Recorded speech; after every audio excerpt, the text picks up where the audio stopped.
Hi again, everyone. I'm Ollie Matthews. This is the Narcissistic Resistance, and this resistance video is sponsored by a contribution from Tori, and this is Tori with Scat Granny, and here's her story.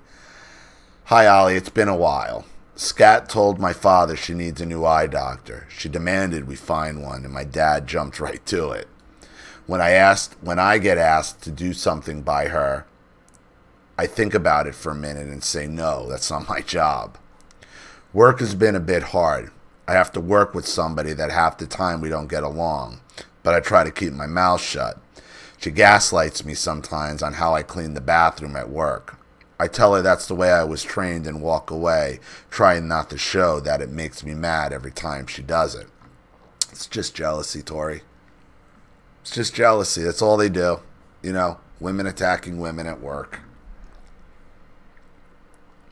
There is one coworker that I shamelessly flirt with every day. I realize I'm with my boyfriend, but then he's the only one to ask if my boyfriend spends any time with me, because he would flirt back and everyone knows that he's with another girl and I'm kind of friends with her and we have a lot in common. Anyway, he would always flick pennies at me. I mean, not that hard. He noticed that I don't care what happens. But when we were alone in the produce room, he asked me to show my breasts.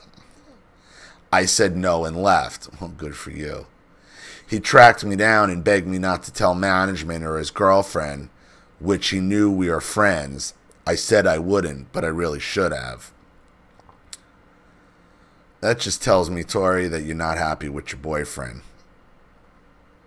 And if he's pointing out that your boyfriend's not spending time with you, it's because your boyfriend's not spending time with you. The guy who would take me home, he asked me if he could tie my hands behind my back when he drove me. What is going on in Oklahoma? I said no. Warning bell went off, and I knew that was wrong in every sense. He said that I could not tell anyone about it. He asked before he asked to tie my hands up if I trust him. I thought he meant driving me home, so I said yes. He would make jokes about not taking me back. I asked then, where are you going to take me? But I always ended up safe at home. Yeah, that guy's an ass, and you should stay the fuck away from him. That's how you end up dead in a ditch, Tori. I told you that my boyfriend lost his job. He said he's been looking. His parents are setting up a few things to help him make money, but the apartment looking had to stop. He hasn't brought up for months, so I'm stuck for now. Scat didn't try to run away. I was praying for her to leave so I could have the house to myself. My boyfriend made a comment that we always do what he wants to do, that next time I'll pick. Is it odd that I don't care, that I only text him on weekends? We don't talk very much anymore. We used to, not really, it doesn't sound odd based on what you said with your flirting with the other guy, and the other guy pointing out that your boyfriend's never around. We used to discuss all the time if my relationship was that toxic or was just me. I asked some that I work with that we go a week at a time without talking. Even when he comes in the store, I always get told that your boyfriend was here and did he find you? Nope, he didn't. And if he did, I can't be standing around talking to him at work, duh. I was told that was unhealthy, going a week without talking. Yeah, it's not a relationship, Tori. Sounds like you both want out. All my boyfriends were clingy. I really thought about breaking up, and every time it's on the tip of my tongue to say it, I regret it and feel bad that I want to. Then what if he asks me to marry him? Then what are you going to do? Just get it over with. Yeah, just get it. What, are you going to marry him because you don't want to tell him no? Well, if I do get stuck with him, his family wants me to sign a prenuptial agreement. Why would you get stuck with him? You don't have to get stuck with anybody you don't want to get stuck with. You're not forced to marry anybody. When he told me, I said he wouldn't do it. Oh, wait, I'm sorry. When he told me, I said I wouldn't do it. His parents were going to insist that I do it. We had a lot of fights about the future, like what we're going to name the kids. You're not even seeing each other and you're talking about kids? Most of them are my fault. I started most of them, but I realized that I don't want kids, not with him or any man. I told my mother I'm not having kids. I told her when I was young, before being molested. My aunt acted like it was a big thing not to carry on the family name. I'll stick with my cats. I can't handle kids. I like them only in short bursts.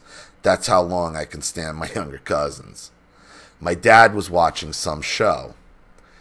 It was about a judge accused of doing something, but there was no proof, so he left. And then said something about you couldn't forget details of something like that. That they had a caller talking about his story the whole 3 minutes, and it took me to get to work. I remember everything about mine, and I think it's too late for me to do anything. But I remember his name, Alex Lipton. It was in the summer. I should have told the pro ball was being abused, but it was too late to stop it. I still have nightmares about him. I never told anyone. I don't want to be in the movement. Thanks again for reading that. Yeah, the judge you're talking about is Judge Kavanaugh, trying to get on the Supreme Court, where in 2018 you can just accuse a man and you're guilty of anything. I mean, if you have a son, you ought to be terrified of what's going on. But to Tori's point, to Charlene's point, to anybody, to my point, to anybody who has had shit happen to them, has been molested, you don't forget that. You don't forget those details. You don't forget where it happened. You don't forget you don't. You